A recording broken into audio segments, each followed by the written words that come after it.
Okay, so this is going to be our first 7th edition messed up learn as we go battle. And this is Maelstrom of War Cleanse and Control mission number 1. JP is playing his famous Dark Eldar. There he is. And I'm playing a hopefully fun, unbound army. I have 6 broadsides with drones. I have 3 Furioso dreadnoughts in drop pods, a Stormwing formation, and some cultists over there. As in all Maelstrom of War missions, there are 6 objectives. Objective 5 is there. Objective 1 is here. Objective number 3 is over there. And over on JP's side, we have objective number 6, Four, objective 4, number two. and You 2, can't see it because it's hidden. and 2 underneath there. Okay, so because he's JP is playing a battle forged army, his troops have priority for scoring, even though all units now score except for zooming flyers and swooping flying monsters creatures. Okay, so this is the deployment, and I will go unless JP wants to. No, actually, JP will go first unless I steal the initiative, and we know that there is no night fighting. So I'll see if I steal the initiative on camera right now. And I just stole the initiative. All right, so I have shooting. Here we go. Okay, so this is the end of Unbound Army, turn 1. The dreadnoughts dropped in behind enemy lines and managed to destroy one of the venoms, put another hull point over there. Some good shooting from the broadsides in the ruins took out 1 Ravager, giving me 1 point for First Blood. So it is the end of Unbound Army, turn 1. It's going to be Dark Eldar, turn 1. So this is the end of Dark Eldar, turn 1, and then I think it's been pretty successful. They wiped out the 2 dreadnoughts over there. 1 broadside team is heavily reduced here, and 1 broadside team was completely eliminated. So this is the end of Dark Eldar, turn 1. It's going to be Unbound Army, turn 2. Yeah, you didn't really make it super hardcore. Yeah. Okay, so this is the end of Unbound Army, turn 2.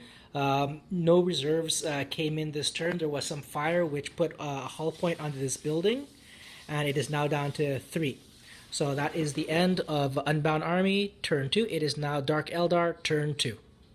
Okay, so the end of Dark Eldar, turn 2 saw the Dark Eldar Wraith Knight smash the drop pod. An incredible amount of firepower. Completely eliminated a broadside team here. My warlord failed to rally, and he fled off of the board. And an incredible amount of firepower from these 2 deep striking witch-laden venoms reduced this group of chaos cultists from 10 to 2, but they managed to make their leadership check. So it is now going to be turn 3, Unbound Army. Okay, so this is the end of Unbound Army, turn 3. My Stormwing formation came on. I'm hiding here behind this bastion, hiding behind these ruins. Projected some firepower with this Storm Talon and Storm Raven to destroy 2 Venoms and pin those guys over there. So thing to note is that he's hovering. They're all hovering. And this Dreadnought came in, and as impressive as he was kind of largely ineffective. Okay, so that is the end of Unbound Army, turn 3. It is now Dark Eldar, turn 3. Okay, so this is the end of Dark Eldar, turn 3. And they managed to fire into their backfield and eliminate the last drop pod. And volleys of lance fires and blaster fire eliminated the Storm Talon that was hovering behind these ruins. Okay, so it is now going to be Unbound Army, turn 4. Okay, so it's been a very eventful Unbound Army turn 4. Firing from both the Storm Talon and the Storm Raven gunship eliminated a Venom and its passengers, and the Furioso flamed and charged and eliminated a group of witches. So I also scored 3 victory points for satisfying one of my tactical objectives. So that is the end of Unbound Army, turn 4. It's now going to be Dark Eldar, turn 4. So this is the end of Dark Eldar, turn 4.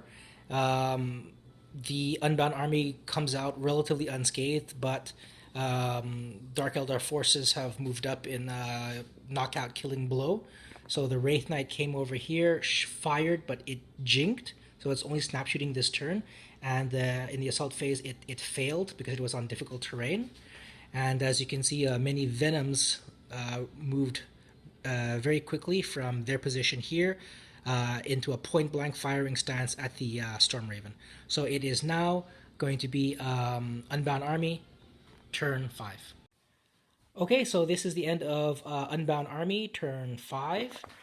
And fire from these two hovering flyers wrecked the Venom with the Dark Eldar Army Warlord, and it killed a few Kabalite Trueborn, but other than that, nothing much happened.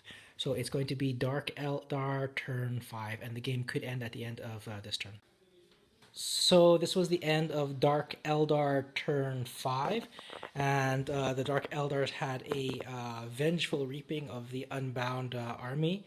They took out the Storm Raven and Storm Talon gunships, and they're poised for crushing victory. Okay, so that's the end of turn 5, and afterwards we'll roll to see if the game ends on a 1 or a 2. Okay. Okay, so the end of the game, as we tabulate the points, we can see the Dark Eldar in an absolutely commanding position, score 5 victory points, accounting for line breaker as well as for tactical objectives secured. And for the remaining Unbound army that has 1 drop pod, 1 Furioso Dreadnought, and 2 cultists, they score 1 point for First Blood, and also they score 6 other points to give them a total of 7 victory points and a victory in Cleanse and Control, the first Maelstrom of War mission for 7th edition. Incredible. How did that happen? Don't know. Really, it's just kind of like, it's one of those things, like Press 40K said, it's just kind of like in real life, it would have been a slaughter fest. But I guess you got the intel or something. Or something. Yeah, some information more than I got. Yeah. Okay, so very, very interesting way to play the game now, especially with these new tactical objectives. And it also makes people more careful that even if they're winning, you have to look at the points. So yeah, that's it. So Cleanse and Control, first 7th edition mission, and Unbound Army just manages a GSP win. That's it. That's all.